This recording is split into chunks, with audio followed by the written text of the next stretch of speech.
Bismillahirrahmanirrahim. Assalamualaikum warahmatullahi wabarakatuh. Kami dari kelompok 4 Matkul Teologi Islam yang beranggotakan Laila Eka Octavia, Niko Nurul Karisma, dan Muhammad Ali Mashkur akan merangkan bab mengenai Mu'tazilah dan peristiwa Al-Mihnah. Silakan simak video berikut ini. Pengertian mihnah. Secara bahasa, kata mihnah adalah kata jamak dari mahana yahminu yang memiliki arti cobaan, ujian, atau bala. Sedangkan secara istilah, mihnah adalah ujian keyakinan yang ditujukan kepada para ulama, ahli hadis, dan hukum yang sehubungan dengan permasalahan penciptaan Al-Quran. Di antaranya adalah Ahmad bin Hambal, karena keteguhannya mempertahankan peradaban Al-Quran adalah qadim atau tidak diciptakan. Adapun peristiwa tersebut terjadi pada masa Khalifah Abbasiyah, yaitu Khalifah Al-Ma'mun. Peristiwa mihnah tersebut terjadi selama 3 periode pemerintahan, yaitu Al-Ma'mun, Al-Mu'tasim, dan Al-Wasiq. Peristiwa timbulnya mihnah. Peristiwa mihnah yang terjadi pada masa Khalifah Al-Ma'mun karena perbedaan pendapat sehubungan dengan paham hal Al-Quran. Mu'tazilah berpendapat bahwa Al-Quran adalah baru karena kalam yang tersusun dari suara dan huruf. Al-Quran adalah makhluk diciptakan karena sesuatu yang baru, jadi tidak qadim. Jika Al-Quran dikatakan qadim, maka akan timbul bahwa ada yang qadim selain Allah dan itu hukumnya musyrik. Menurut Al-Ma'mun, orang yang berkeyakinan Al-Quran adalah qadim tidak dapat dipakai memposisikan pemerintahan, terutama jabatan qadhi. Para ulama ahli sunnah wal jamaah termasuk Imam Ahmad bin Hambal sepakat mengatakan sifat Allah yang qadim. Kalam Allah yang qadim itu dipendengarkan kepada malaikat Jibril dan dijadikan bersuara dan berhuruf. Malaikat Jibril membawakan kepada Nabi Muhammad SAW sebagai wahyu Tuhan. Mereka mengatakan Al-Quran dapat dilihat dari 2 segi, yaitu pertama, dari segi sumbernya, yaitu Allah bersifat Al-Kalam dan Al-Quran adalah kalam Allah. Yang kedua, dari segi huruf dan kalimat yang terdiri dari huruf itu, yaitu makna yang ditunjukkan oleh kalimat menurut Mu'tazilah.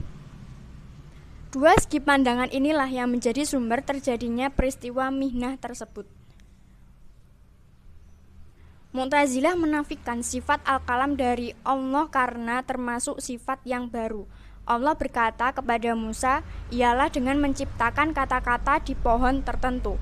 Sedangkan para fuqaha dan muhaddisin menetapkan sifat Al-Kalam kepada Allah.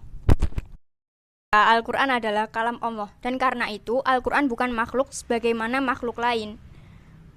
Al-Ma'mun mengagungkan Mu'tazilah secara berlebihan dengan adanya hubungan antara Al-Ma'mun dan Mu'tazilah dalam bidang pemikiran dan kekeluargaan. Kemudian Mu'tazilah menggunakan kesempatan tersebut untuk menyebarluaskan pendapat bahwa Al-Quran adalah makhluk. Al-Ma'mun mengumumkan pada tahun 212 Hijriah. Walaupun demikian, mereka tidak memaksa rakyatnya untuk mengikuti akidah dan pendapat yang memaksa mereka untuk menganut pendapat yang tidak sejalan dengan pendapat mereka. Selanjutnya, Mu'tazilah sebelum mihnah dan Mu'tazilah sesudah mihnah. Yang pertama, Mu'tazilah pramihnah atau Mu'tazilah sebelum mihnah. Sejak peristiwa Wadil bin Attab dengan Hasan al-Basri, itulah istilah Mu'tazilah dalam stigma teologis mulai dipergunakan. Setelah memisahkan diri dari forum Hasan al-Basri, maka Wasil al-Attab membentuk kelompok diskusi sendiri dan mengajarkan kepadanya doktrin teologis, terutama Mu'tazilah dan Al-Manzilatin. Sebuah pandangan mengenai status muslim pelaku dosa yang tentu tidak sejalan dengan Hasan al-Basri, Wasil bin Attab, dan para pengikutnya, itulah yang kemudian dikenal dengan sebutan Mu'tazilah.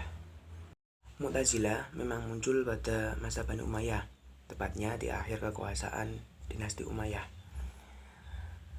Tetapi pemikiran teologinya yang lebih kompleks dan sempurna baru dirumuskan pada masa pemerintahan Bani Abbasiyah, yakni periode pertama 132 Hijriah sampai 232 Hijriah.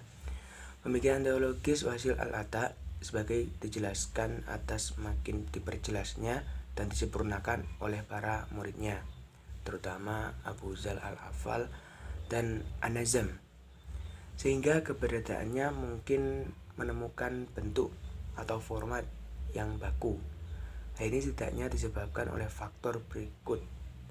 Yang pertama, jadinya kontak umat Islam dengan pemikiran nasional Yunani, lebih setelah aktivitas penerjemahan karya-karya Yunani itu sendiri.